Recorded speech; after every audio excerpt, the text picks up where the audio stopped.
Welcome to What the Falafel podcast. This is a show where we go through personal development, motivation, but also there's a Jewish theme throughout. We've got some amazing guests. I'm Jodie Brandman, going to be your host, and we've teamed up with Joyce to bring you all the Jewish fun.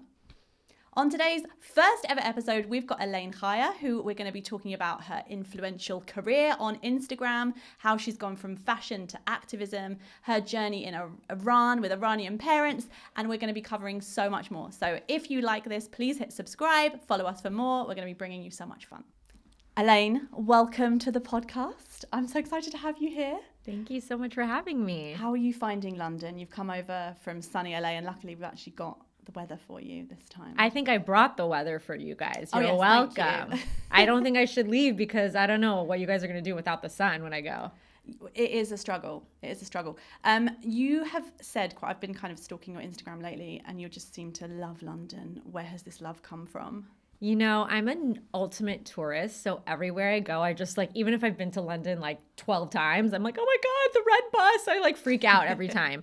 But you know, one of my best friends from LA moved back here during the pandemic, and I kept being like, I want to come visit you. I want to come live here for a little. I work for myself. And so 2 years ago, I decided to do that. And I was here for 3 months, not really any plans, just want to live life. And I just fell in love with the city, with the people I met, and it was just so fun. And I think it was just such a happy time, especially now because that was right before October 7th, which I'm sure we'll get into all that stuff. But so I view that as this bubble of a happy time, and everything's changed. So it really makes me appreciate the city even more. Oh, that's so nice. I feel like so many people that live here are just kind of fed up with it. So it's so nice to have that fresh love for the city, which is great. Thanks. I will also say it was pretty sunny when I was here. So London just loves me and just gives me good experiences. So we need to lock you in. You need to stay. You need to stay.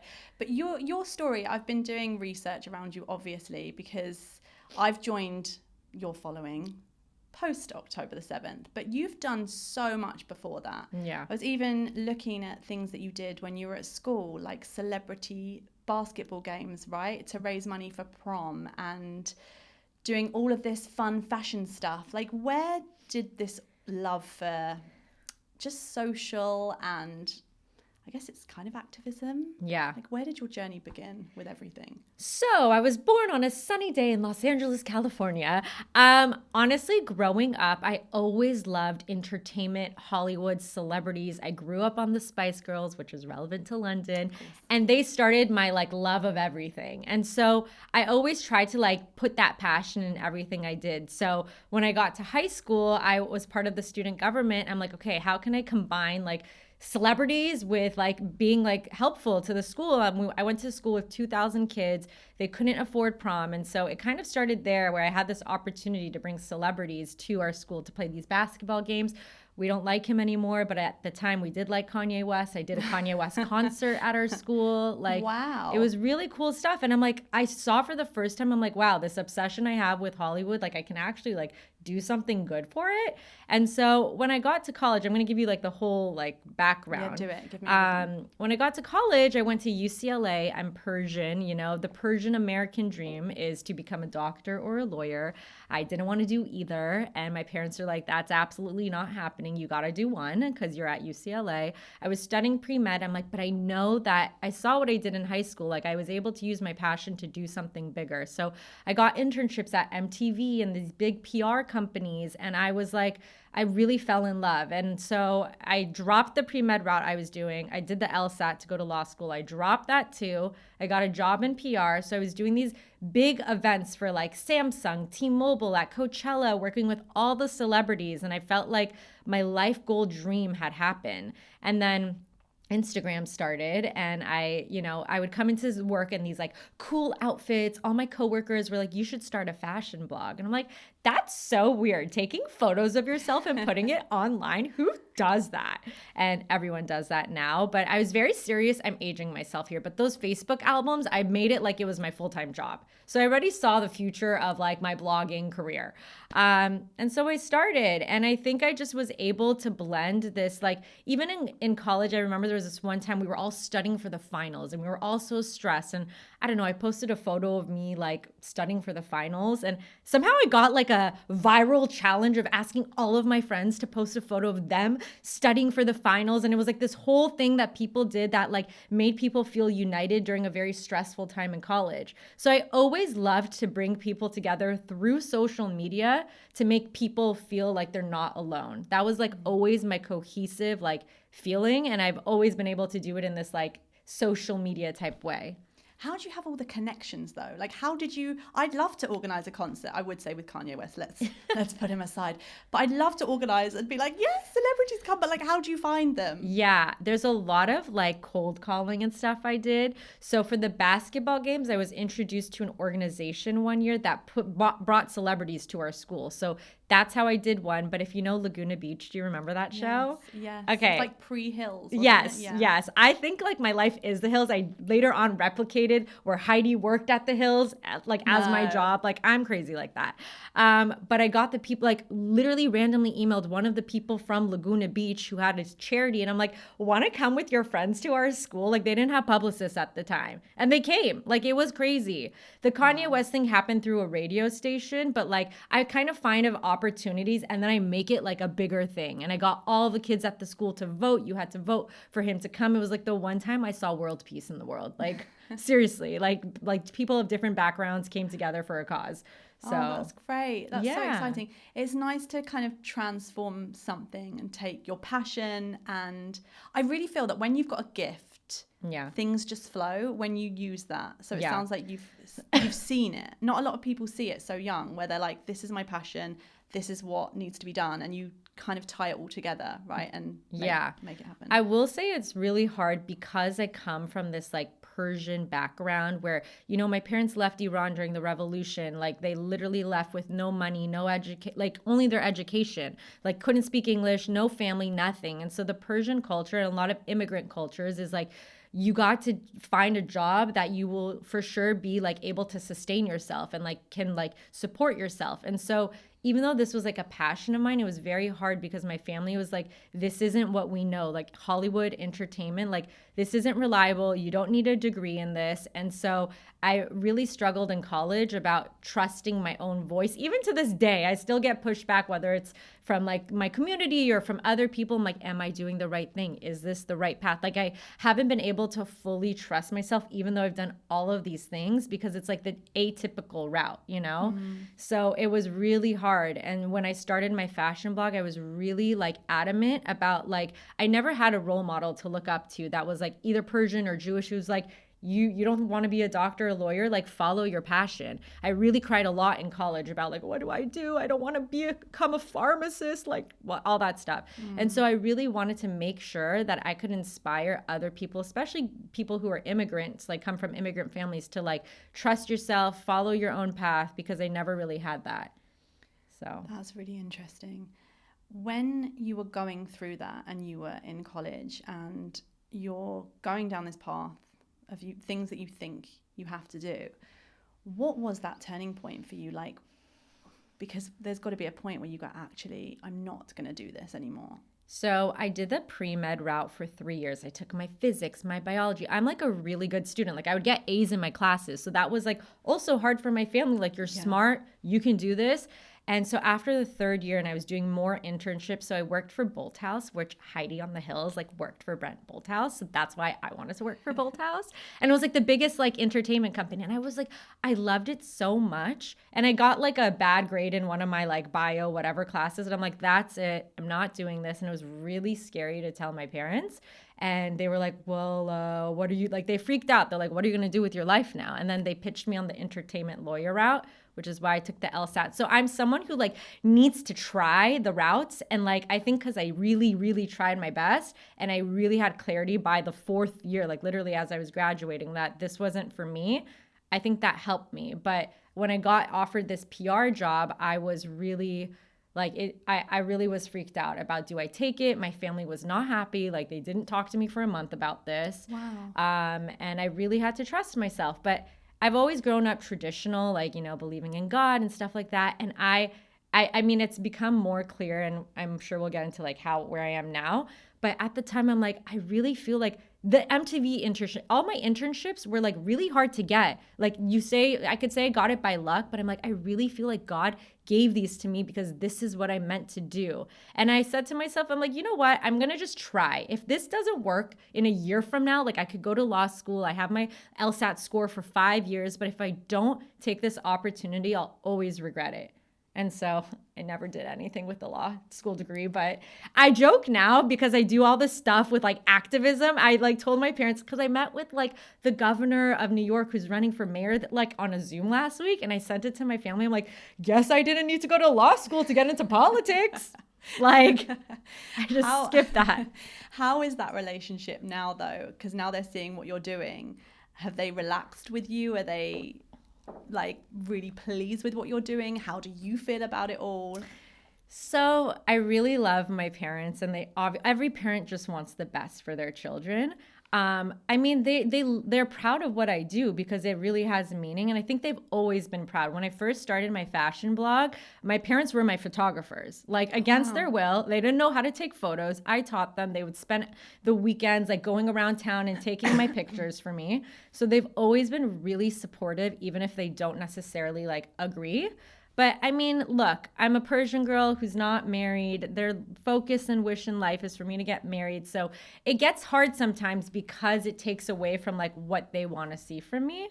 So it's like a weird mix, if that makes sense. But you seem to be doing well. Yeah. You seem to be doing well. I think there's so many women. I work with a lot of women myself, and just trying to get them to tap into that inner voice. Yeah. It's really hard when you've got all this noise from society, from your culture, from your parents, from friends. To tap into that and actually trust yourself is really important. Yeah. It's huge. It's an everyday journey. But I remember 2 years ago, before I came to London, I like left Instagram for 6 months. I was like really unhappy. A lot of comments I always get comments about my Instagram, whether it's too serious, too not serious, too sad, like it's never enough for people. And so I'm like, I'm just going to leave. I didn't think I'd ever come back because, you know, like posting on social media takes a lot of work. It takes a lot of time. And I was like, I kind of like not having to worry about posting. But then I remember I went to the self-developmental workshop. I do a lot of like work on myself, and I left it, and I'm like, I need to come back to Instagram, not because I need to be posting and get followers and likes. Like I really feel like Instagram is not like my end point. It's like my extension of like who I'm trying to be. And like, I need to be posting stuff so people can like get these messages that I think are so important. So when I decided to come back, which was like was the same time I decided I was going to move to London for a few months, I was like, I'm all in. I'm doing this. Like, even if I get hate, which I would never know that it would lead to October 7th and a certain different kind of hate I would get. Yeah. And I think it made me stronger to like know who I am. It's, I can relate to this. I feel like we're going to be really good friends after this, but I had this moment. Now, I'm not as active as you on social, but I thought I'm going to do this for work. Like, this is my thing. And it takes so much effort. And then there was one point I thought I'm going to shut it down. And I bought myself a Nokia brick phone, you know, like those old school, no internet. I was so happy. But then I was like, oh, okay, what do I do? Yeah. I'm like, I'm going to go back. But it's that balance, isn't it? Between realizing that you've actually got a purpose. And I feel like as well, maybe I've been born in this time and I've been given this path for a reason. I'm like, okay, social media, it's a thing. But then there's also there's so much noise and trying to keep yourself in a bubble to make sure that people don't just sway your thoughts and sway where you're going in life. Yeah, I also think it's really challenging. Even when I was a fashion blogger, I had a group of all my fashion blogger friends who were the successful ones. I'd see them at all of the events. We'd do posts together. Now it's like this group of Israel activists. It's like all the ones that we follow and see. And like, you know, you're seeing all their posts, and it's hard not to compare like what they're doing, what they're posting, how successful they are, and engagement and all that stuff. So I really try as much as I can to focus on like my lane. Who am I? What's the message? Like, because right now, especially with all the stuff happening in Israel, all of the activists are posting about the same things. We're all saying the same thing. So I try to just like focus on like, what do I want to say that's different? Like, do I even have anything to contribute? I won't post about everything because sometimes I don't feel like I need to say something about it. But yeah, it's like, it's hard to compare and to like focus, you know? And I think this leads us into a really interesting point, because I definitely want to talk about the fashion side of things. Yes. And we're definitely going to go down like the mental health, which is so important. But there's a lot of stuff going on, news, world, Iran. Yeah. And this is big for you. I thought, like, how are we going to cover such a huge topic? Where are you at with it, with your family, your friends? Yeah. It's big. It's so interesting because, you know, Iran is ingrained in my family's DNA story. Again, my parents, you know, and my entire family, grandparents, aunts, uncles, all left Iran around the revolution. And it's pretty traumatic. Like, my mom would always tell us these stories about how she had to like try to take as much gold coins, because in Iran, gold coins is your money. My grandma would like give it to her in her luggage and bring it with her. And she left in short notice to come to America. She went to UCLA straight from Iran, and like didn't know English. And it was like, it's interesting. Like, my parents are traumatized, as is the entire Jewish community, the Iranian community, but they're not victims. They're not like, this happened to us. What? They like moved on. Do you know what I mean? And so I think when this, like, I was saying to someone last night, like, it's really incredible because, you know, we've seen this regime ever since I was born. I didn't think a day would come that this would happen. I don't know if anyone did. So it's incredible that in this lifetime, we're witnessing hopefully a change. And so when this first happened, I remember I was watching the news with my mom. I was crying, like, and my mom was like emotional, but there's also this like a little bit of like resentment. I was like, I asked her, I'm like, are you excited? We can maybe go back to Iran next year. Like, I want to go see where they grew up. Yeah. She's like, that's not my home. I don't associate with that place. Even if you gave me $1 million, I would never go there. And I think it's because like she was traumatized by how she left, you know? So it's really mixed emotions. But what's also interesting is, you know, I've been posting about it and like, I get it. Like, obviously there's been casualties. It's like scary on both sides. And I mean, I am like hopeful. My excitement comes from like hopefulness of like the future of Iran, the regime ending. These people in Iran get to be like, I would always hear about Iran before the regime. Like, you see maybe these posts of the outfits people would wear and like the life they lived. And like, I want that for the future of the people of Iran. But, you know, when I post stuff about like my excitement and hopefulness, like I have Iranian friends who I've known forever who are not Jewish, who follow me, who never like really say anything about anything I've posted since October 7th, who've been upset about me like being excited about what's happening in Iran because they have family in Iran. And they're like, you're being like tone deaf because like people are, you know, scared, or like they're like, my nephew was next to a bombing the other day. Right. So it's like, I gotta like be aware like how it's received. But I posted this video that I was at the hair salon here in London yesterday, and an Iranian woman was randomly doing my hair. And I asked her like what her thoughts were about what's happening. And she was like, my first thought is I'm scared. I haven't been able to talk to my parents in 3 days or whatever since the internet is down. But they all want the change. Even the people who have messaged me like want change, but don't want it, of course, at the cost of their loved ones, which is what all of us want. So it's complex. Everything happens to be complex. Yeah. I think I just really want to talk to you more about what happened. I don't know enough about what happened years ago.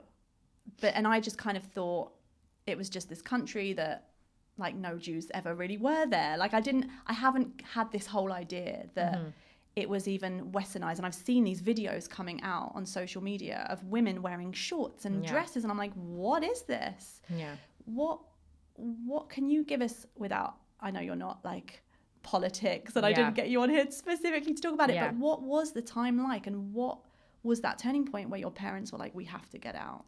So I know growing up, there was, like, they always said, despite it, like, being, like, safe to live there as Jews, they were always reminded they were Jews. They were always reminded they were other. My mom was telling me the story the other day where there was, like, a football game, as you guys say, against, like, Israel and Iran. And the place that, like, apartment they were living in, the people upstairs were Muslim, they were Jewish, and, like, they could not cheer loudly if Israel scored a goal. Like my grandma would be like, shh, they can't know we're like, supporting. So it wasn't always like, freely like acceptable.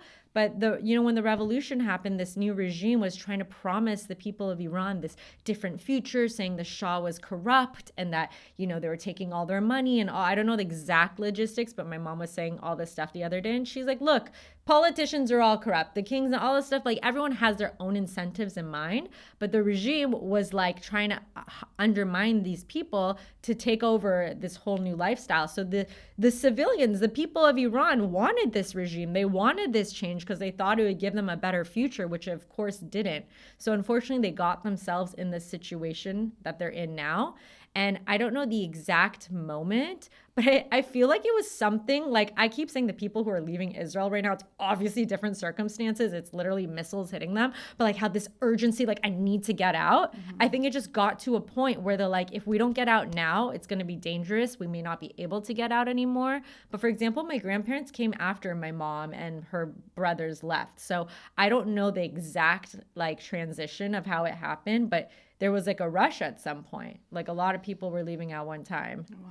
Yeah. And you said they feel like traumatized, like they just don't want to go back. Right? Yeah. Like I can't imagine like an 18-year-old, which was my mom. My dad was 13. He left a little before because he didn't want to be drafted in the war in Iran, but still literally no money. They didn't know English. They didn't know anyone. They didn't know how to get anywhere. Like they had to my dad literally had to work at a hamburger spot at 13 while trying to go to high school and get his own apartment. Like I could barely do that now. Like what? Like it's crazy what they had to do. They had to become adults real quick and figure it out. They didn't have like the help of anyone. Like their parents didn't know what was happening. So I can imagine like in leaving your entire life behind. A lot of these families in Iran like were really wealthy. Like my mom said, like my grandparents had like a really nice place in Iran. They came here with nothing. They were not wealthy in America. They had to start over. Yeah. And I can't imagine that. This is what I feel like I'm seeing a lot with this Jewish resilience. That's the word. Of just, and like you said before, it's this not playing that victim. It's like you just get on with it and you build. And I've been seeing this a lot over the last few years. It's like we can go through as a collective, right? Some of the worst things, but we don't play the victim. We just get on. And I think that's where the world doesn't really like us that much because there's a big trend to be the victim. Yeah. I don't know whether you ever saw that South Park episode of like the Meghan and Harry privacy tour, and they went around and they were like, oh, it's like, let's all shape our identities and everyone's got to have like victim on them because this is the modern way. Yeah. But I love this. It's like, no, you know what? Times are hard, but we're just going to get on and we're going to build. That's why, like, without getting into the whole thing, like the pro-Palestinian cause, like these people are the victims. We don't act like the victims. We literally have gone through the Holocaust, through a revolution. People in Israel right now literally have missiles in their homes playing the piano saying, thank God. Like, what? That is the Israeli mentality. That's why, like, even like I'm like, I wish I could be in Israel right now. Not like I don't want to get like hit by a missile, but like there's this resilience that you just want to be there with those people, Yeah. So that's just in our DNA. That's just who we are. And I think people don't like that. Yeah, I can so relate. Because I've had these conversations like, why don't people like us? What is this? Yeah. I've had a lot of conversations. But maybe it is that. Maybe it's just that we rise. We build. And also I feel like because we don't dwell on being a victim, we focus on success. People who focus on being a victim and be like, I deserve better. People need to treat me better and give me better. We're like, we don't deserve anything. We need to work for it. You know what I mean? Yeah. Yeah. So 100%. It's like that combo. Exactly. I'm also thinking we come together through the hardest of times. And I know, and I really want to talk to you about your Judaism in a sec. It's like, there's so much I want to talk to you about. But I have found that I wasn't very bothered about my Jewishness. I wasn't very interested. I mean, I was always Jewish by religion and culture, but it was like, well, this is just who I am. But everything that's gone on has made me really think about it and made me really think about culture. And I want to be with other people that kind of get this. Yeah. This is what stemmed this whole podcast, is I want to have these conversations because I think we can all inspire each other. Yeah. And one thing that we're really good at, and this is going to be like the cheesy intro, but we're really good at eating and we're really good at sharing our food and culture. So we do have some food to come in. So I don't know whether the door's going to open and it's going to magically arrive. This is my magic trick.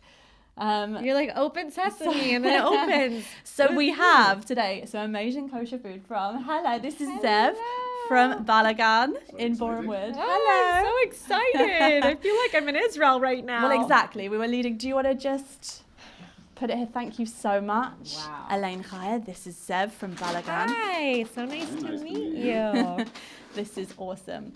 So we thought all Jews, we've got one common theme, right? And that's our food. Yes. Whatever food it is, we bond over it.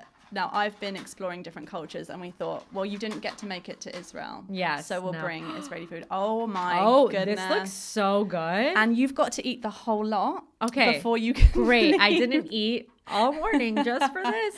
Wow, this looks amazing. Wow. So Balagan is a restaurant in Borehamwood. It's some of the best food ever. What have we got today? So we have hummus shawarma. Hummus shawarma. So that's shawarma mix, which is turkey and lamb mix. Okay. I'm just going to say this on camera because you're not mic'd. Or you can say it into the mic. Or I can repeat.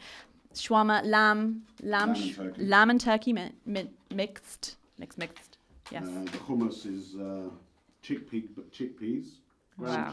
Ground chickpeas. Wow. And mixed with tahina. Paprika and olive oil. Yum. And then we have some falafel. This looks so good. Then we have 3 dipping sauces. We have a tahina. We have a schug, which is extremely spicy. That's my vibe. And then we have an umber, which is like a mango salsa. Wow. Yum. Wow. So we've got just to repeat into the microphone for those of you that didn't hear and anyone that's watching, we've got, correct me if I'm wrong, tahina. We've got, and I'm going to pronounce this, schug, which is like very spicy.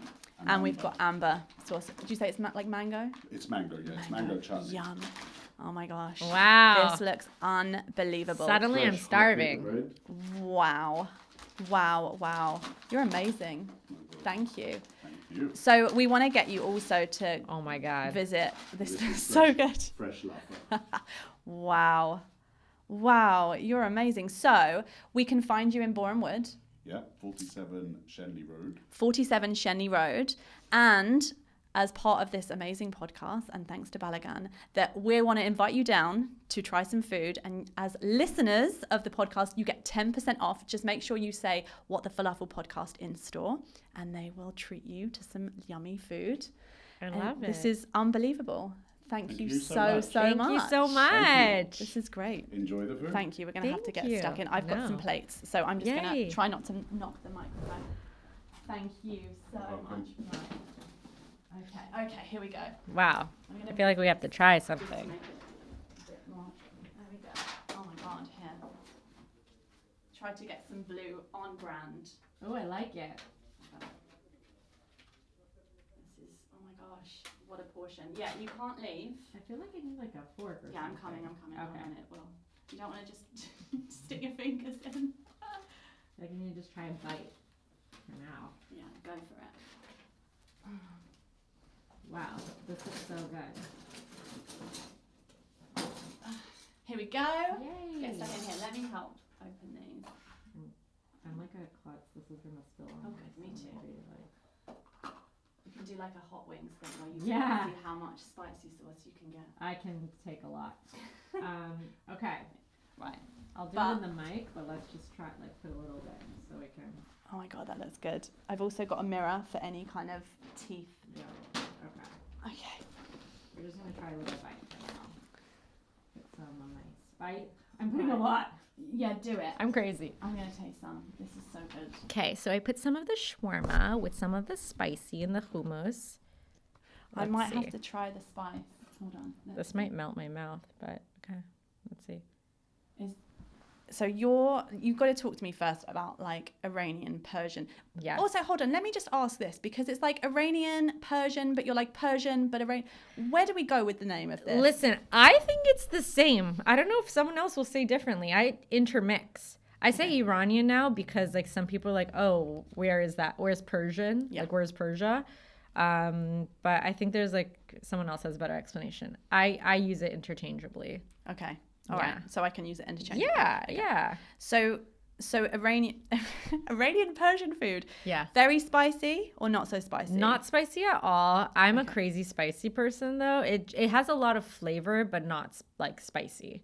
Okay. There's a lot of stews, kebab, lots of meat in what we have, and lots of rice, and it's like a lot of like flavors. I don't know how to say it right now, but like different like I can't think of what. Do you know I'm trying to say. specific like spices that you use? Do you do a lot of cooking? I don't do the Persian cooking. My mom has done that. When I get married, I'll do it. So, you know, until then, we wait till for my mom. Okay. But there's a lot of like chickpeas and turmeric and saffron and somar, which is like a different kind of seasoning. There's a lot of beans, and I'm forgetting this like green kind of, not vegetable, that I don't know what it's called, like seasoning. Coriander, parsley. Not parsley. No, you don't call it coriander in America. You call it something else. Cilantro? Cilantro. That? Not cilantro. I'm totally forgetting the name right now. Okay. That's yeah. all right. If you remember, I mean, I'll put it in the show notes. Yeah. But food is really big in our culture, and it's like, I mean, it's like probably just a Jewish mom thing, but when you go to a Persian person's house, like they like try to get you to eat like the second you sit down, you're like, I'm not hungry. They're like, what can I bring you? Like they try to bring you everything in the home. You know what I mean? So there's a lot of just like eating. This sounds like my kind of culture. Yeah. I was just saying before that like I found myself a guy who I thought was Sephardi. I was so excited. I was like, I'm going to get all the food. I'm just going to like have this. And then he's like, I'm Ashkenazi. I'm like, what? Yeah. What is this? It's messed up. It is messed up, isn't it? I mean, do you think that would be like, what is it? Where you go to the Beth Din and you get like a what is it called? A get? You know when they allow you to get divorced? You're like, no. False pretenses. I get to have rice on Passover, so that is pretty tough. Yeah, my argument with that is we were all coming out of Egypt, should I say, together. And if they're doing rice, I'm doing rice. Yeah. That's not okay. Anyway, we need to try this. Okay, let's try it. Cheers. Cheers to this. I say the prayer. Baruch atah Adonai Eloheinu melech haolam asher kishanu mitzvotav. Shakol niheh nibaro. Amen. Amen. I mix up the prayers sometimes. Which one's that? I haven't heard that one. That's like the general one. Like when you have like meat or anything like that. Okay. So I'm like getting into this. Yeah. But I'm like, okay, do we always have to do the prayer for? I thought we had to have bread before you eat, and then you say the prayer for bread. Hamotzi for bread. Yes. But when you have fruit, when you have like any kind of food, there's like a prayer you say. Like there's ha'etz, there's different ones. I'm like blanking on it right now, but Ha'etz ha'adama. yeah, This ha'adama. I haven't heard the meat one. Shakol niyet nibaro. That's like the general one you say. Okay. Watch, someone's gonna be like, you said it wrong. That's not it. No, it's fine. This is really good. delicious. It is spicy. I have a high spicy tolerance, so it's like perfect for me. But I think for a general person, it's probably really spicy. I've put some on my plate. I mean, Try I'm it. loving the shawarma, but I don't want it to like prevent me. Okay, all right, here goes. Try a little and tell me. Okay. I think if you can't handle spicy, it's spicy. It's not hit me yet. Did you take any? Yeah. The green one. Yeah. No, I'm saying like, did you like put any? I don't want to then put loads on. Hold on. I'm like just eating the spice. I'm crazy. No? There we go. That's good though. It's good. It's fresh, like it's zingy. Yeah. This is delicious. I love it. I have put a huge piece of meat on my plate though, and I kind of don't want to do this on camera. I'm gonna just have to like rip it. I'm ripping it. No, because then I might end up flinging meat across the room. So if spice isn't like big in Persian food, how have you got your spice? I'm just a spicy girl. I don't know. At one point, I was like, I need to up my spice tolerance. I loved hot Cheetos. Do you guys have that here? I'm thinking like, are they like? Yes, I've seen them. We don't have. Do we have them?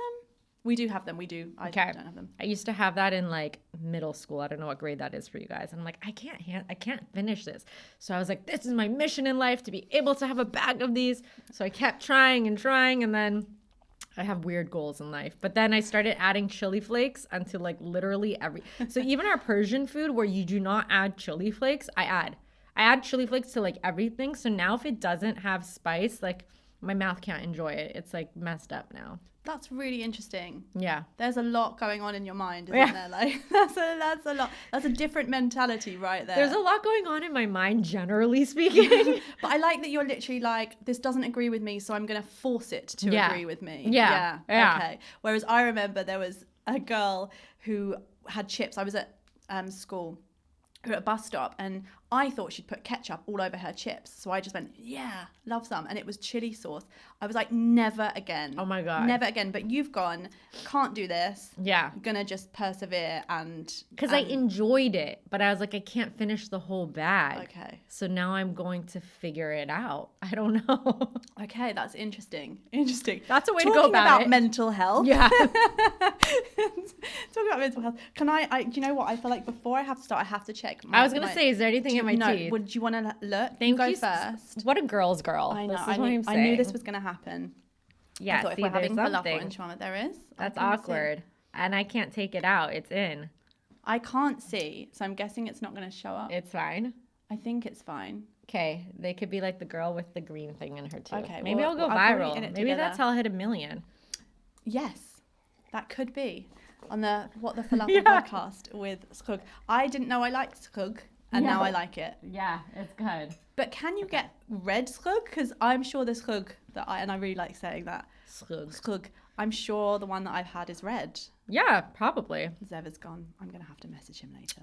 This is good food. That is a lot of It was hummus really we've got to good. get through. We might need to have a party afterwards. Yeah. But talking of mental Okay. health, because you got really into fashion. Yeah.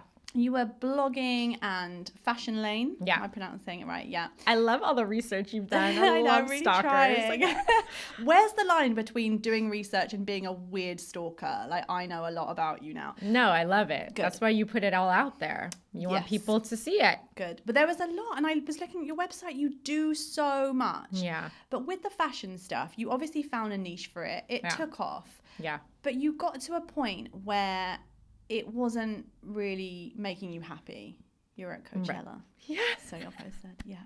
What was that moment for Okay. you that you were like, So I did it like when I'm in on something, I'm in. I dedicated my life to the fashion blogging cause. I was really successful. Like people knew me, the brands knew me, I networked, like all of that stuff. And I was getting gifted and paid for all of these things. And ironically, and I posted this, so you may know about this portion, I went to Israel right before I started my fashion blog. I've only been to Israel 5 times, and this was like the 3rd time I've been. And, you know, the trip was to make you more spiritual, more religious. Like the joke is my sister, I have a sister, she's a year older than me. She went on the trip a year before me. She came off of the plane and was like wearing a long skirt. And she's like, I'm only wearing skirts from now on and I'm keeping Shabbat. And I'm like, what did they do to you? Like, no, reverse. I go on this trip and I come back off the plane and I say to my family, I think I'm going to start a fashion blog. They're like, go back. You didn't get the message you were meant to get. Like, that's just like me in a nutshell. But what was crazy is during this trip, like the rabbis, the participants, all of them were like, you need to start a fashion blog. And I was like, not looking to start a fashion blog. I didn't even mention I wanted to be a blogger. And it was really like, I took that, like, I think there's something to this. So like Israel has always like weirdly, like I always say, I really feel like God like made me go that route to get to this route because I would have never done this otherwise where I'm at now.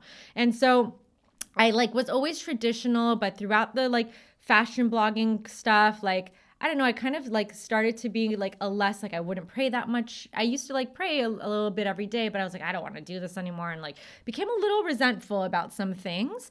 And then at this one point at Coachella, I like had red hair, like Madonna's hairstylist had colored my hair. They paid me to do it. I got gifted all these clothes. I got free tickets to Coachella. Like Nicole Richie, my fashion icon, was telling, she saw me and she like had met me the week before, remembered me. And was like, I love your outfit. I'm like, I could retire now. Like all of this stuff. And I had an assistant and we were at the festival and there was this Ferris wheel. Like if you don't take a photo with the Ferris wheel, then what are you doing with your life? I'm like, we we have to take a Ferris wheel photo. It's like the last day, the sun's about to go down. I'm like freaking out. And we take this photo and it looks so perfect. And I just remember at the moment seeing this photo, I was so unhappy. I was sick. We were stressed getting there. And I'm like, no one would ever know from this photo that I was like depressed. And I was like looking around. I'm like, I wonder how many people at Coachella right now are here just to take a photo, to post it on Instagram, act like their life is amazing when they're all going through stuff, which Coachella has become just such a like photo thing, you know? And I like, all of a sudden I'm like, I can't do this anymore. Like I can't post like this anymore. And I like had a whole breakdown. I went home and I'm like, I'm deleting my Instagram. I quit. I don't want to do this anymore. And I like was really having a meltdown about this. And I decided from that moment, like I really wanted to talk about mental health and that to have more meaning in what I was doing. I feel like I lost track of like my goal of that page of like inspiring people. And it just became like me in an outfit, like posing somewhere. And so it just didn't feel right doing it the way I was doing anymore. And so that's when I started to do these like self-developmental classes about like learning about myself. I'm like, if I want to inspire other people, I need to learn how to be happy with myself. Like, how can I help other people if I can't help myself? So I really did all the work on myself, always in the mind of other people. So I did all of this different stuff and I posted that photo from the Ferris wheel and I said the whole thing, like, you wouldn't know this and this and this happened. Like, this photo is not what it seems. And the outpour of comments I got was so overwhelming. Like, people were so supportive and like, thank you for mentioning this. Like, before mental health was talked about, this was like in 2017. And so I'm like, wow, there's something to this people really want to hear. And then throughout that year with the work I was doing on myself, I started this campaign called the Woke Up This Way Challenge. Again, bringing people together through social media. And so I asked 300 people, my blogger friends, publicists, college students, I spent months putting this together, to post a photo of themselves when they wake up in the morning without their hair, no makeup, no filter, which at that time in 2018 was a challenge. Like me, like I don't wear eyeliner anymore. It's been a whole transition. Like, don't get me into it. But I used to wear eyeliner. I'm like, me posting a photo without eyeliner, this is so embarrassing. Like, it was a challenge for me. But everyone I asked, because like even now, it's like asking an activist and any influencer to do anything, like, are you paying me for it? Like, what am I getting out of it? Everyone wanted to do this, even though it was a challenge. I got Lady Gaga's Born This Way Foundation involved. Again, just randomly emailing people because that's what I do. And so it was like the ALS water bucket challenge, if you remember that, where you have to tag 3 people to take it on next. So on this certain day, certain time, everyone at the same time posted a photo of themselves. And like, there was like a kind of caption I wanted people to write, like, I'm doing this with Fashion Lane and Lady Gaga, blah, blah, blah. But then all these people started writing these beautiful things about like what this means to them and how social media has affected them. And you don't know what's going on. Like, no one had this like opportunity to talk about it. And so what happened from there is that because some people tagged celebrities, like Cindy Crawford posted, the people from Glee, there were like all of these celebrities that started to post just because they were tagged in this. And I'm like, what is happening? This is becoming bigger. Like, people were now following the challenge hashtag to see who was posting next. And I just remember there's this one girl who was on Pretty Little Liars who I'm friends with. And I asked her if she would post, and she has like a lot of devoted fans. And this one teenager, because of her, posted, and she's like, I'm going to post this photo without a filter because like my celebrity, whatever, posted, but I'm posting all these other photos with filters because I just don't feel comfortable with the way I look. And like, I just don't like how I look and I feel like I need a filter. And there were high school teachers who were like, I'm posting this because my students, like, I want them to be more okay, like with social media. Like, it was really emotional. And so I'm like, there's something to what I'm feeling that other people are feeling as well. And so it kind of just started my journey from there. So like,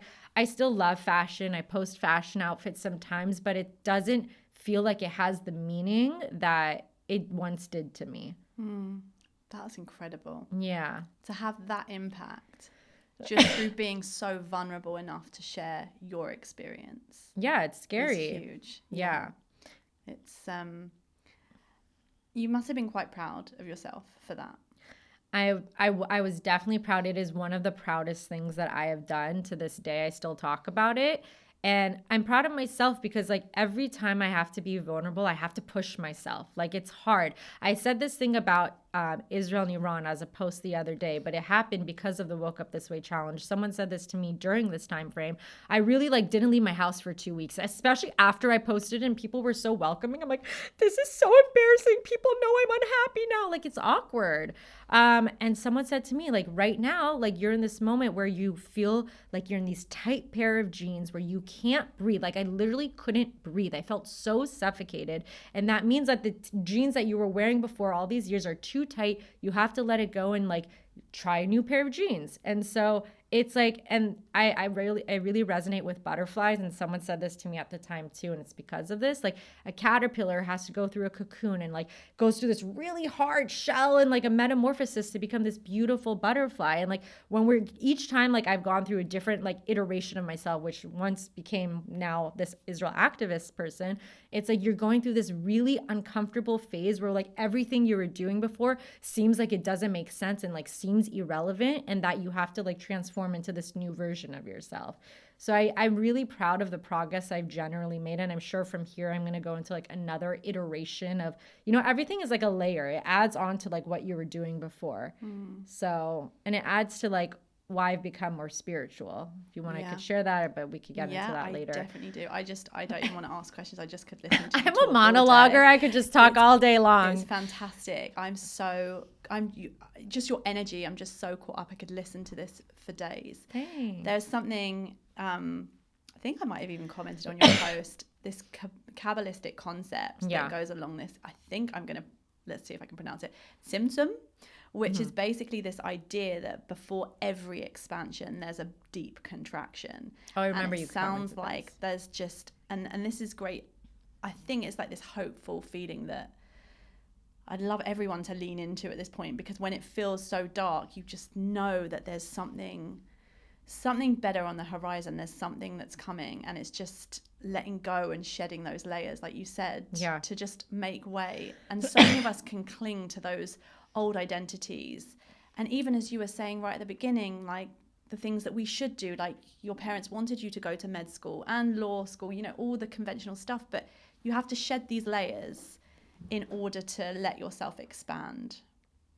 And I think that's so powerful. It's easier said than done, though, because only in retrospect can you be like, of course I had to go through that. When you're in it, it's not enjoyable. If you're not used to like seeing it that way, like you're not going to be able to necessarily go through that unless you have the support, unless you have the tools.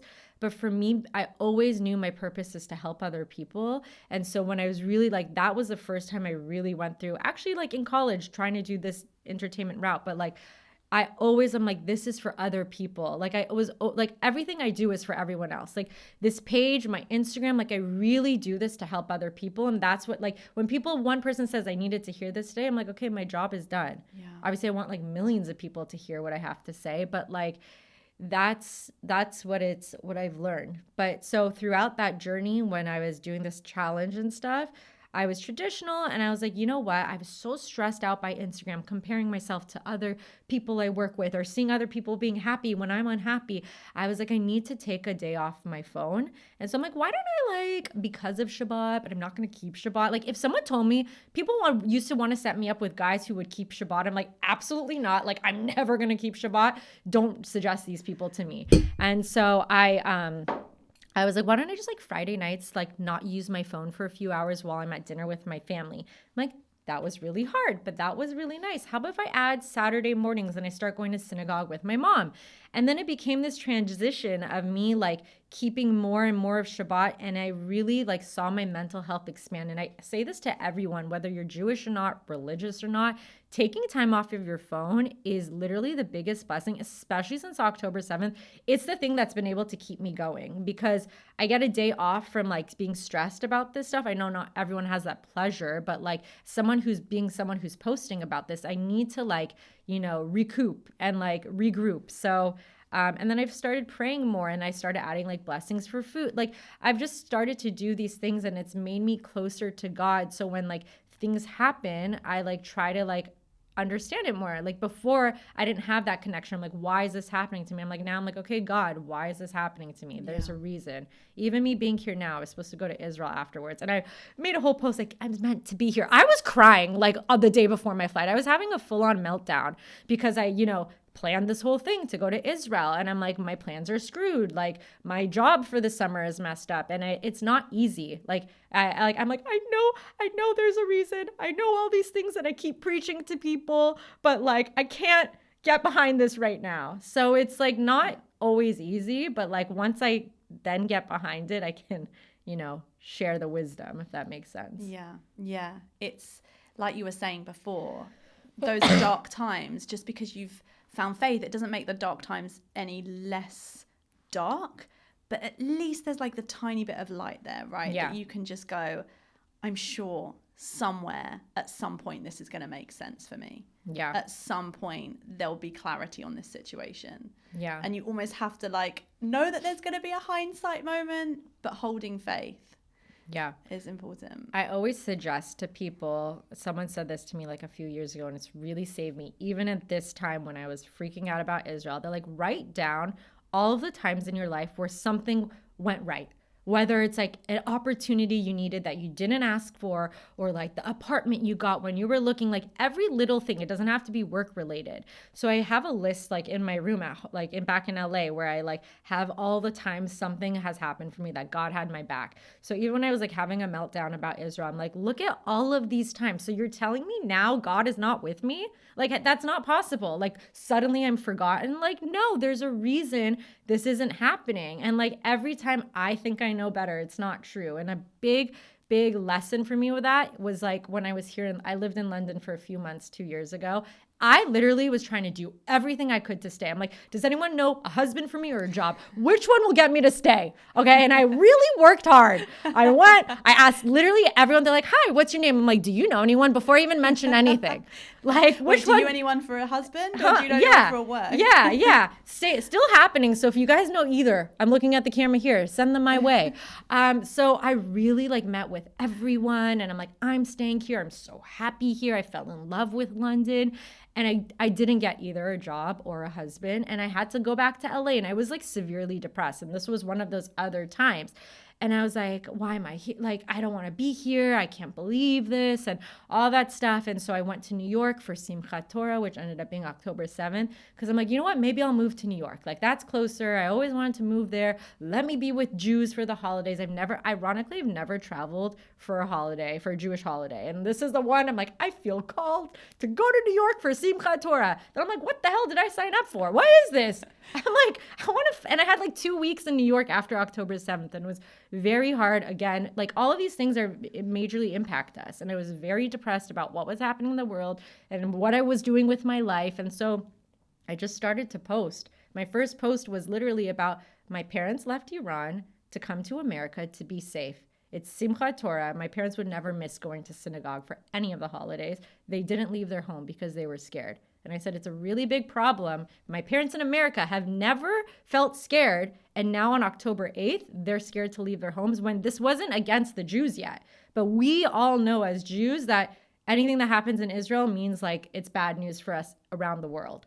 And so I said, check in on your Jewish friends. And I was really scared to post that because I mentioned the word Israel. I've never mentioned Israel. It was not my thing. And I lost 2,000 followers that first week.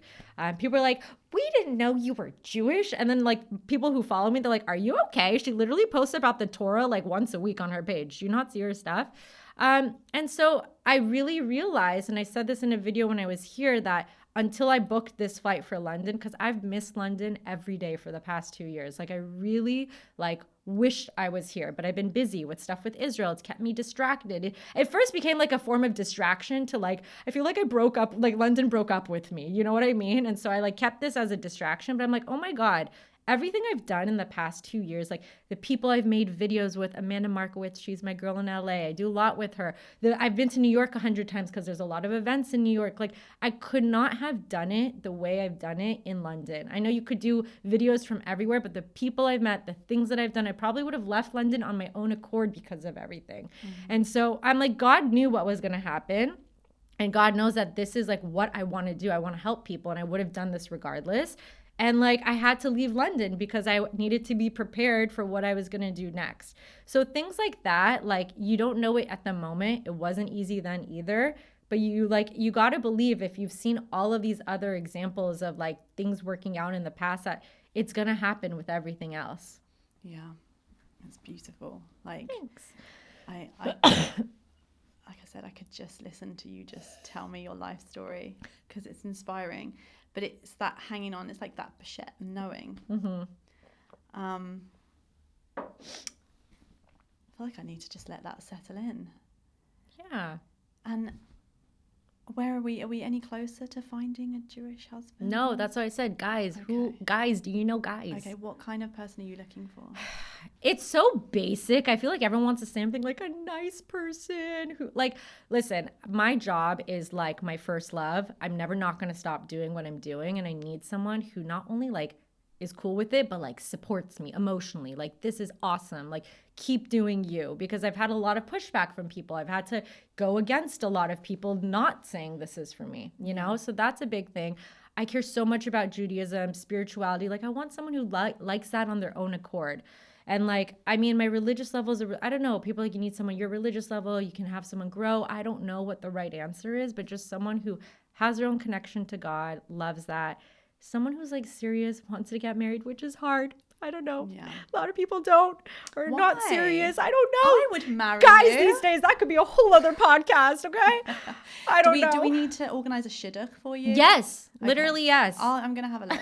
I'm gonna keep my eyes I was like, open. why isn't Jewish matchmaking season 2 happening? Like, I should be on it. I thought it was brilliant. That Me was such a too. good show. What happened to? I'm like, are you gonna bring them back and see what happened? No. But I realized, you know what? I lost my thought because I was just so like listening to your story, and I've realized that we've missed out a huge part of this. And I'm gonna come back to the shidduch at some point because this is important. Yeah. But October the 7th. Yes. You were so brave to post that. Yeah. And I know you sort of felt like you were called to it and it was aligned with your life and it was meant to be.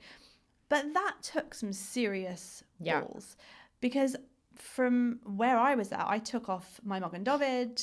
I was like, I can't talk about being Jewish anymore. I shut down. Usually I would post and be like, I'm making challah. Yeah. I'm like, can't say anything because I posted something and I had hate. Yeah. And I like, this is on a minor scale. You had a huge following. Yeah.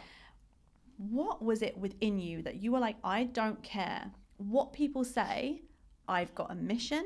I'm going to be safe. This is all right. It's so interesting because, again, I think everything happens for a reason. Because I was depressed about London, I went to New York, and I remember I like was in this like sublet I had in New York all by myself. I didn't really have friends at the time in New York, like a few. My family's in LA. I'm just sitting there in my apartment scrolling through what's happening. In 2021, when the other like Hamas attack war thing happened, people are like, why aren't you posting about this? You posted about the Torah, like the Jews, they would get mad at me. And I'm like, this is not my thing. I don't talk about Israel. I don't talk about world politics. I like, it's the joke in my family. Like suddenly I become the world expert when they would have to like fill me in on what was happening before, you know? And I'm like, this is not my thing. And I just, from that Woke Up This Way challenge time, when I started to become more spiritual, I kept being like, I know in my soul that I'm meant to help Jewish people. I didn't know it was like on this scale. I thought it was like Torah lessons, which I still like to do.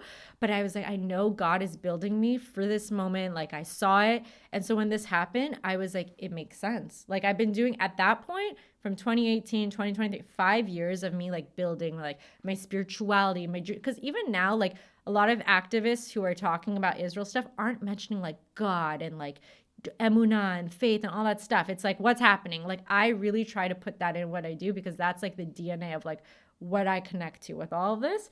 And I'm like, I really feel like I'm meant to do this. And I had a conversation with God about it. I'm like, is this what you want me to do? Like, I really feel like this is it. But it was like baby steps. Like the first one was like check in on your Jewish friends. The second one was like a prayer for peace. Like I like, now I'm like hardcore. I'm like, these people, Macklemore, you fucking suck. Like all of this stuff. Like I don't try to do that stuff, but like obviously it's become a little more like as like, it's like a muscle, you work. And then now I'm like full on out there. But it was scary, but I really felt like that was the path I needed to take. And then obviously since the first post did well, even though I'd lost followers, but who cares about those people? It didn't matter anyways. But even my non-Jewish friends were supportive of that first video I did. And I'm like, okay, there's something I have to contribute to this conversation where I thought I didn't. So I'm so grateful for people like you, honestly, because, and I know so many people that have turned away from their religion because of fear.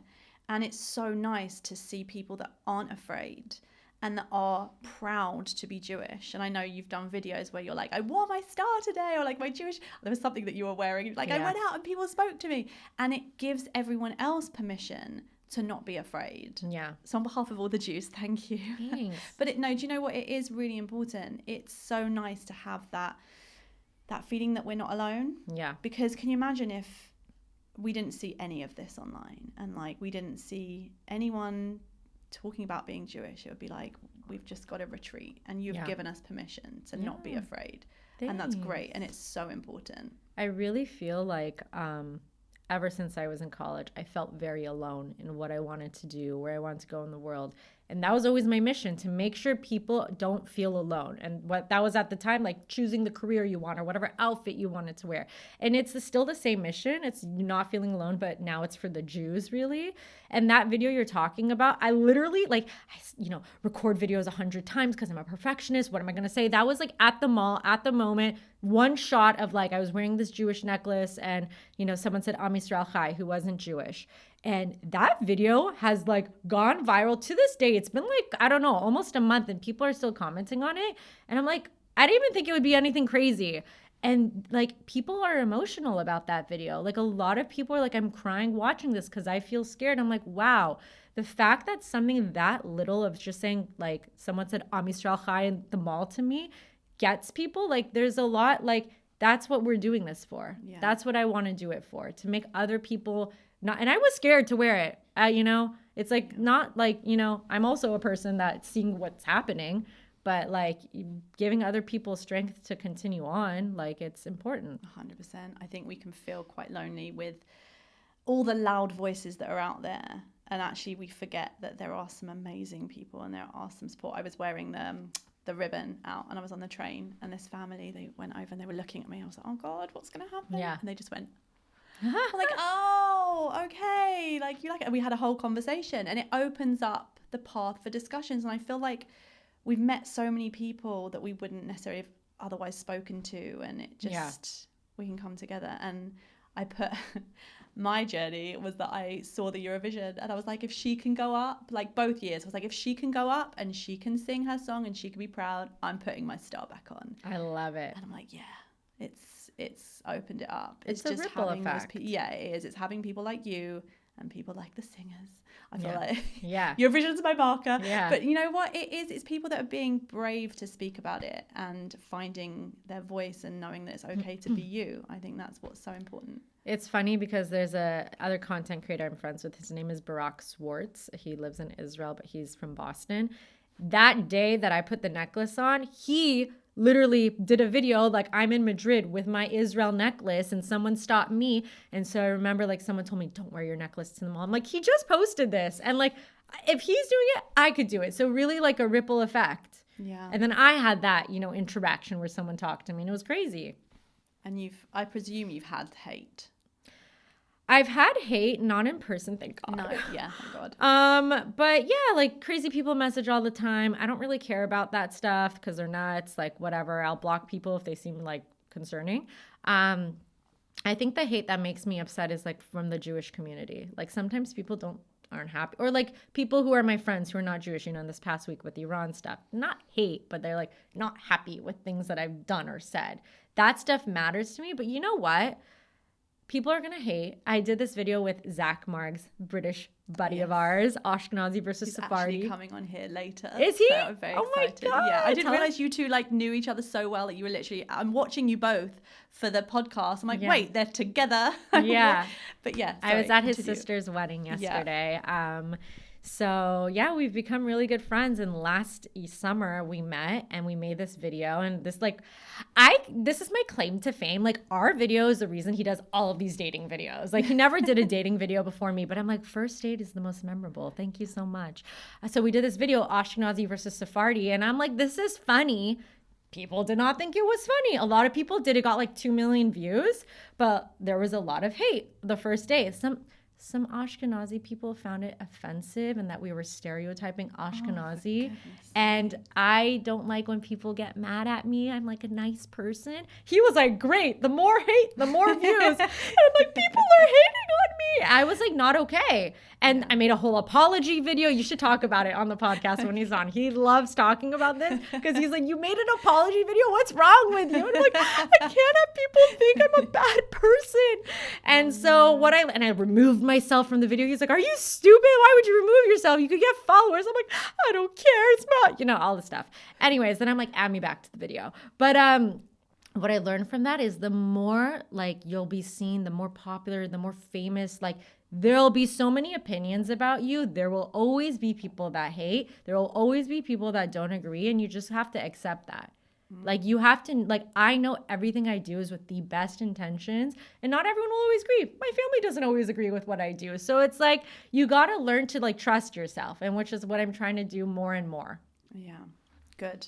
Yeah. Now the one thing that's just kind of screaming out at me from all of this self-development stuff, why aren't you and Zach together?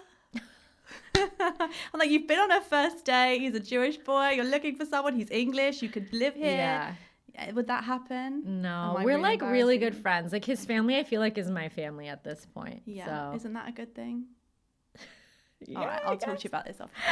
It's all right. I feel like I'm gonna make a shidduch. This will have to happen. No, it's not. But like, I love him. I love him a lot. So okay, good. Yeah. Love is what sorts a relationship out. That's really important. You like his family. You've been on a date. Yeah. So he would support your career. Yeah. Sounds like he was encouraging you. Yeah. I'm gonna speak to him about this. Okay, let's sort this out. Sorry, Zach. No, you know what? It was obvious. It's the obvious choice, right? Yes. So honestly, anytime I post a guy on my Instagram, everyone's like, how about him? Listen, everyone's rooting for me. I really appreciate it. This is like its own reality show. Like, who's Elaine gonna marry? Because I don't know either. But anytime there's a guy, they're like, everyone's like, this is it. And I'm like, no, he's my friend. They're like, you have too many friends. Yeah. So. Okay. I need to lock this in. No, I hated that when it was like, when are you going to get married? Is there so much pressure? But it's a lot of pressure, and that's a whole other thing. But no, people are like, they want, like, everyone knows that I'm like looking for my person and want, so people get excited and they're like, what about that person? I'm like, I would have thought of that already. Okay. You know? Okay. Well, that's fine. I'm going to ponder this thought. This is a show in itself. Yeah. Elaine Chaya goes dating. I know. Okay. We'll lock this in. But you've also done like other things as well with your teen workshops, and you do children's things. I was scrolling and I've got a 2-year-old and he's like, what's that? Lion. And I was like, wanna watch that? I'm like, okay. So he was hooked. Yay. But you're doing so much. Yeah, I'm doing too much. But so like I can't not. Like I don't know. There's so much I want to do. My big passion since college was students, like teenagers, college students who would feel lost in like what they were going to do next.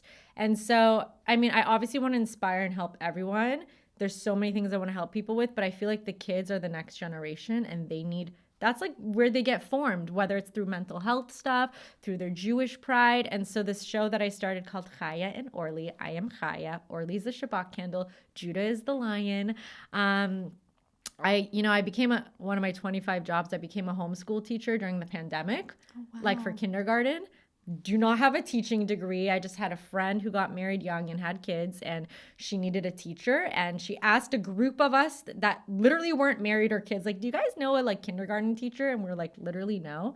And the joke is my dad was like, like you're not doing so much work right now. Why don't you become a tutor? Like you're smart, you can figure it out. I'm like, that is so stupid. I don't want to be a tutor. Like that's not what I want to do. I want to be a fashion blogger. And then the next day, this girl was like, does anyone know a kindergarten teacher? I'm like, I have a really good idea. Why don't I be your teacher? So like roundabout way. And she really believed in me. I was fully the kids' teacher. They didn't have any other teacher except me. It's a lot of pressure. This is when they learn how to write, read, add. And so I taught myself like through YouTube, through Pinterest, through Google, like how to do a curriculum. And I would post it on my Instagram and I had a following and everyone was like amazed. They're like, your students are learning way more than my students know now, my kids know now. And I loved it. People are like, this is your future. Did you ever watch Matilda, the movie? Yeah. Okay. Yeah, it was like the one thing I would watch it on repeat. Okay, I loved Matilda. I always weirdly growing up wanted to be Miss Honey. Like that's how you know. I like can see this. Right? Yes, I can see this. Like I loved Miss Honey. And so when I really channeled her meets Mr. Rogers growing up, Mr. Rogers, is that? Okay, it's like an American show. He was like a child like kids show person, but he was like older, like he was like a grandpa, and he was like just so welcoming. But he would teach kids about emotions, about, are you feeling sad today, and like how to navigate that, or like bring people of different backgrounds on the show. And I really like, I watched his documentary when I was a kindergarten. I get it, like I feel like I'm a method actor. Whatever role I'm taking on, whatever job I'm taking on, I'm like, I need to know like how to do it in the right way. So I watched his documentary about like how to be like a Mr. Rogers teacher for these kids. And people at the time were like, you should start like a YouTube show. And I'm like, that's too much work. I can barely manage my own Instagram right now. So I put it off to the side. I tried teaching at a school, didn't want to do that either. And I'm like, whatever. And then when all the stuff with October 7th happened, all of the videos I've been posting, a few parents were like, oh my God, my kids love your videos. And I'm like, my videos are literally not for kids. They're about hostages. Like, what's happening? But like within a month, like 5 different parents told me that. And obviously I like look at signs and stuff like that. I'm like, okay, well, I'm getting this feedback. Obviously I love kids. And I'm like, there's a gap missing for children about not necessarily what's happening in Israel, but, you know, like how you were saying, maybe you became a little more proudly Jewish since October 7th, which is a lot of us, me too. And I wish it didn't take a tragedy for that to happen. And so these kids who are especially coming from Reform households, half households that don't have Judaism in their life, like I want them to be proud to be Jews. And I thought, who better than me to be able to be that representation for kids? And it was inspired also by Blue's Clues. Do you guys know that show? So I always wanted to do like this cartoon mix up with actual like real messages and learning, not just teaching kids how to speak. Like that doesn't inspire me. I always want things with depth. So I started this show, and the goal is ultimately to have non-Jewish families watch it as well, to like show Jewish representation in a non-like threatening way. I'm in the process. Again, since I have so many things on my plate, like I need a team to kind of help me with that, or just, you know, someone like a funder. I don't know. I edit these videos myself. They take a really long time, but I'm really passionate about it. And like, I see the future of that. So it's exciting. Yeah. You've got so much on. Where are you headed with all of this? Where am I headed? Definitely the kids show. I think once the summer ends, I'm going to like try to figure out what I could do with that. As you're saying, I do work with teens. I have a workshop called Workshop 18th. I partnered with a mom in San Diego who has 2 high school students. She kind of came to me. She had this idea. And weirdly enough, for all of these years, I'm like, I want to do assemblies and workshop in school. Maybe it's mental health. Maybe it's about bullying. Like I've been working on this for years, and none of them would work out. And it's always about timing, right? So she came to me and she's like, I want to do a workshop to teach high school students how to be proud Jews, how to respond to what's like to genocide, apartheid. How do you respond to those things? And so when she came to me, she's like, do you want to be the MC? And I'm like, I actually like want to be your partner. Like, I really feel like together, like we're a really good blend. She knows these high school students because like that's her children. And I know these like, you know, the influencers and the marketing kind of vibe. So together we've been building this thing where we want to take it to different cities. We did it in San Diego. We did it in New York a few months ago. And in the fall, we really want to take it to different cities. It's a 2-hour workshop. We teach these kids how to combat this stuff. But I also, for me, it's like, I'm never going to be the type of person to be like, let's talk about the history of Israel and like the things that some IDF soldiers can maybe talk about. Like, I want kids to leave that at least feeling like prouder to be a Jew, like more into it. Like these kids haven't traveled to Israel. They're in high school, not necessarily. So I want them to be like associated with that more. So we're looking to take that on the road and make that like a big thing. Because also since the encampments, people have been focusing on college students. It's like, you know, fixing what's like the problem right now. But we need to start earlier before they face that stuff. So high school, even middle school is like where it's at for us and what our focus is. It's amazing. We definitely need you here as well. I think the campuses are facing a lot of challenge. So we would definitely need you here. I could talk to you all day. I feel like you've got such an interesting life and journey, and your energy is infectious. I think it's also your accent. I'm like, I just feel like I'm with a Hollywood celeb. It's amazing. But you are. Thank you so much. You are very influential. You're brilliant. The light that you bring and the positive influences everything that we need right now. So thank you so much. Is there anything else that you want to tell us, or where can we find you? Yeah, I think I've said a lot. Where can we send the husbands that we find for you? Just send me my husband, guys. He needs to find me, so maybe he'll find me through. Guys, if he finds me through this, like, You guys are done. You can retire. Oh, great. Okay. Will you come back with him on the podcast? Yeah, Okay, 100%. brilliant. Can I come to your wedding? 100%. And so we can find you. Tell everyone your Yeah. Insta account and where else we can find On you. Instagram at Elaine Chaya, ELAINECHAYA. My kids show Chaya and Orly. If you go on my Instagram page, you can find the tag for the Instagram, but it's on YouTube. It's called Chaya and Orly, or ORLY. I think it was like Workshop 18. I have all the different projects on my Instagram, but check them all out. If you have schools that want to bring us, to your school to do a workshop, holler at us. If you know people who might be interested in helping me with the kids show to expand that. Just looking for, collaborations to help everything I have to grow. So Amazing. We will definitely. This is what our community does best. is Yes. help each other. So that's been amazing. Thank you so much for Thank coming on. We'll put you. everything in the show notes. Amazing. And you've now got this whole tub of hummus to finish. oh my So, God, yeah, let's go. Thank you so much. Thank you. Okay, so before you leave, what we're going to do is we've got our next guest coming on. We would like you to pick something from the Balagan menu for them to have. Now, we'd love to go for more of the Israeli style Jewishy food. Yeah. So if there's anything that you would like Ooh. to bring them, that will be over to you. I love it. Why don't we do? I wanted to do a schnitzel, but I only see that as a kid's thing. Okay. How about what's more Israeli? Oh, wait, I'm seeing more stuff here. How about a schnitzel burger? Oh, okay. Yeah? Could do that. Do you want me to do a few things? No, I think that would be That good. was good? Okay. I mean, if there's anything else you could... Schnitzel choose. burger. That's for you guys. Great. Perfect. Thank you so much. Yeah? Yeah. Okay. We'll see how that works.